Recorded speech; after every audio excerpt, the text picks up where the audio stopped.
it's a really, really complicated, um, it's a complicated topic.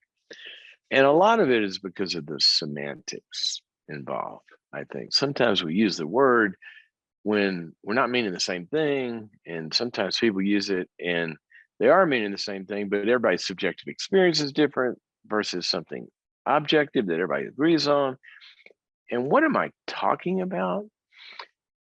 Well, it's the topic of being offended by something, being offended by something. Um, you know, there's a lot of different ways to use that word. And one of the things that I see, because what I really want to talk about is the problematic. I think there are obviously true offenses, right? There are things that we can do that my phrase I use is, look, God and the Beverly Hillbillies would both agree that that's not okay what you just did. There are some things, lying, cheating, stealing, injuring somebody, all of that. Those are really not good things. But then a lot of times, when somebody takes offense at something, which is a phrase I want to come back to, when somebody takes offense at something, um, sometimes that is very, very, very personally defined and very, very, very, I think, problematic sometimes in the one that's actually taking offense, because many times, now please don't hear me saying something I'm not saying that there are not truly offensive things that happen to people, because whenever I talk about a dynamic like this, there are a lot of people that instantly feel like I'm saying that, what a narcissist is doing to them or an abuser is doing to them or whatever is I'm devaluing that, which I am not. That's not what I'm talking about. What I'm talking about here is and I like the phrase take offense, because what that does is it leaves a little gap in there from somebody's subjective experience to some sort of absolute truth. That there are times when not everybody agrees that that would be offensive, and some people would even, if somebody said it to them, they would find it helpful, right? Thanks for the feedback.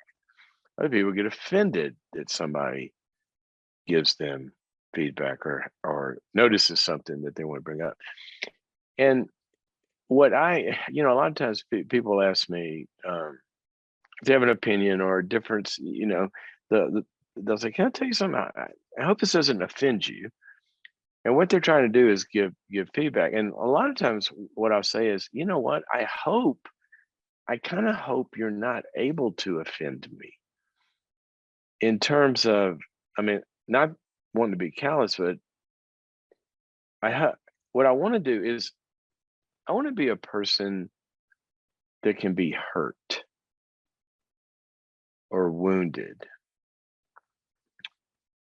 I don't want to be hurt or wounded, but hurt and wounded, obviously injured, you can't really choose. If somebody comes along and abuses me or, mugs me or something, that's, but I'm talking about in the relational sense, because that's where most offenses happen. That hurt and woundedness means that by definition, we are in a relationship of some kind of trust, and that I put my heart in your hands. Okay, I want to be the kind of person that, hopefully making good choices about safe and unsafe people, but that I want to be woundable. I want to be able to be hurt.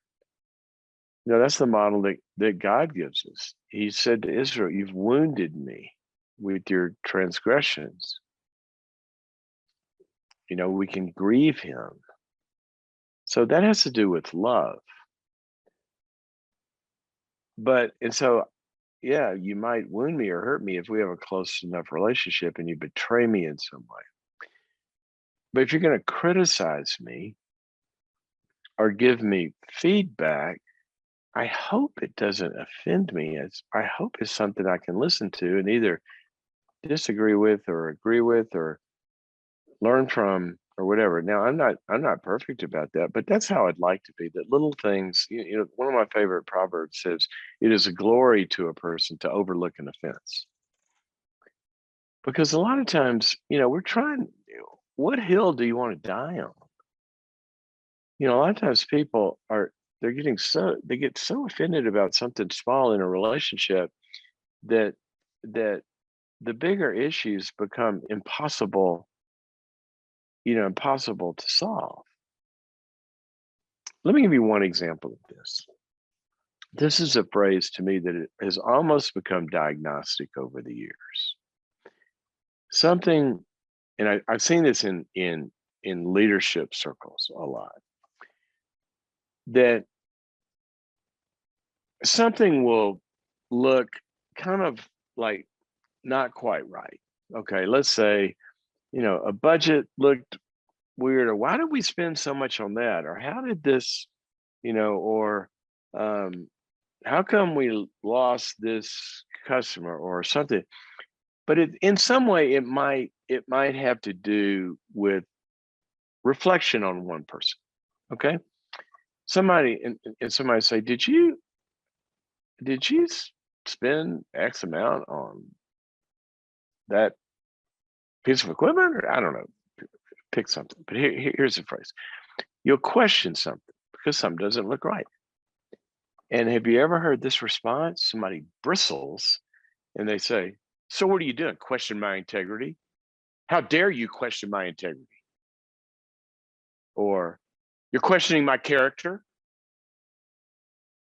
Well, I wasn't, but I might be now. I was just questioning something doesn't look right. Now, if we're like that somebody can't give us feedback or even tell me, I don't think what you did there was good. What are you questioning my integrity? Come on, guys. Can we kind of take the ego and the pride sometimes, especially in families, and just put it on the shelf? Because I see this a lot of times in uh great one. Okay. Now, again, I understand there are true really bad infractions here.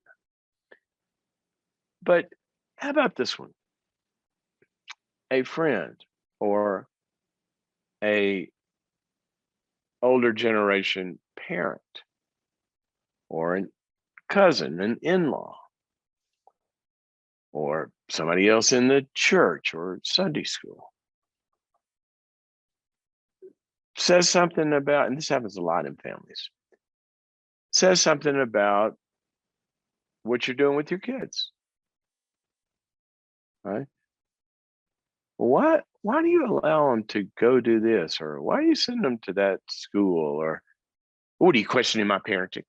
And you get this bristling sort of thing. I want us to all be aware that sometimes an offense is a real thing. Matthew 18 says, if your brother sins against you, then go to them and talk to them.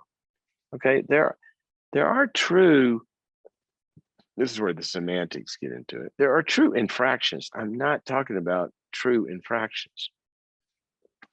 But sometimes people are destroying relationships because you kind of almost have to look for it to find something truly offensive in that. I'm I, I'm concerned about your kid. I see what you do there. How dare you question me? Well, I don't think anybody's above questioning.